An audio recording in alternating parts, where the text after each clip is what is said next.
बाद ये बहस फिर से शुरू हो गई कि क्या अगले साल होने वाले आम चुनाव में नरेंद्र मोदी की राह मुश्किल हो गई है। क्या मोदी की लोकप्रियता कम हो रही है? क्या कांग्रेस अब बीजेपी को हराने में सक्षम हो गई है? बीजेपी पिछले 9 सालों से केंद्र की सत्ता में है और कर्नाटक विधानसभा चुनाव जीतने के लिए प्रधानमंत्री मोदी ने कोई कसर नहीं छोड़ी थी। लेकिन मोदी की ये कोशिश कर्नाटक में रंग नहीं ला पाई और उनको जबरदस्त हार का सामना करना पड़ा।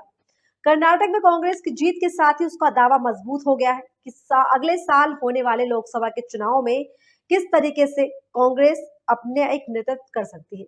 अगले साल लोकसभा चुनाव से पहले कई और राज्यों में विधानसभा चुनाव है। इन राज्यों में छत्तीसगढ़ और राजस्थान में कांग्रेस की सरकार है और मध्य प्रदेश में बीजेपी की सरकार है। छत्तीसगढ़ और मध्य प्रदेश में इसी साल नवंबर महीने में चुनाव है और राजस्थान में दिसंबर में होने वाले हैं। जिस तरह से मध्य प्रदेश का चुनाव बीजेपी के लिए मुश्किल है, उसी तरह से कांग्रेस के लिए राजस्थान का चुनाव बेहद मुश्किल है। इन तीन अहम राज्यों के अलावा मिजोरम, नेशनल फ्रंट शासित मिजोरम में नवंबर में चुनाव होने हैं और तेलंगाना राष्ट्रीय समिति से भारत राष्ट्रीय समिति बनाने वाले के चंद्रशेखर राव शामिल तेलंगाना में दिसंबर में चुनाव होने हैं। विधानसभा चुनाव का सिलसिला यही खत्म नहीं होता। लोकसभा चुनाव से पहले यह साथ में आंध्र प्रदेश, अरुणाचल प्रदेश और सिक्किम, ओडिशा में भी विधानसभा के चुनाव है। इन राज्यों में अगले साल अप्रैल में चुनाव है और लोकसभा चुनाव मई महीने में है। लोकसभा चुनाव से पहले कर्नाटक विधानसभा चुनाव में कांग्रेस की जीत बीजेपी के लिए किसी भी लिहाज से अच्छी खबर नहीं हो सकती।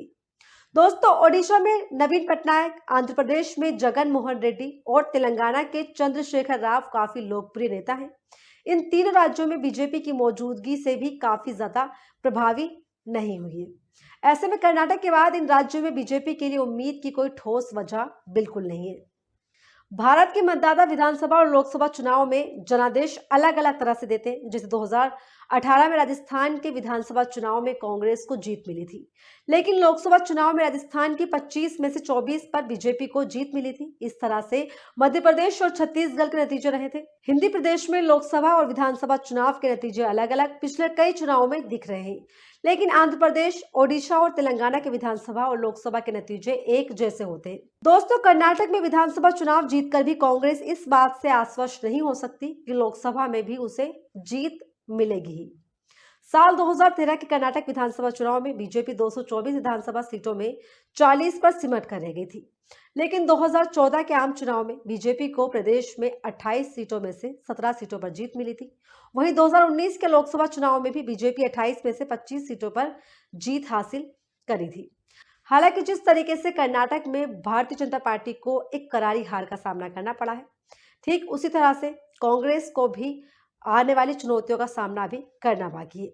लेकिन इस बीच हम आपको ये बता दें कि ऐसा बिल्कुल भी नहीं कह सकते कि प्रधानमंत्री नरेंद्र मोदी की छवि कमजोर हुई है या फिर उनका जो एक रुतबा है वो भी कमजोर पड़ा है। हालांकि कांग्रेस के लिए अच्छी खबर है कि पिछले 9 सालों से जो कांग्रेस अपने आप को, अपना अस्तित्व तलाश करने की कोशिश में लगी हुई थी, वो अस्तित्व उसको कर्नाटक विधानसभा चुनाव से हासिल हो चुका है। यानी कि 2024 के आम चुनाव में भारतीय जनता पार्टी को सीधी टक्कर कांग्रेस की तरफ से मिलने वाली है। नमस्कार।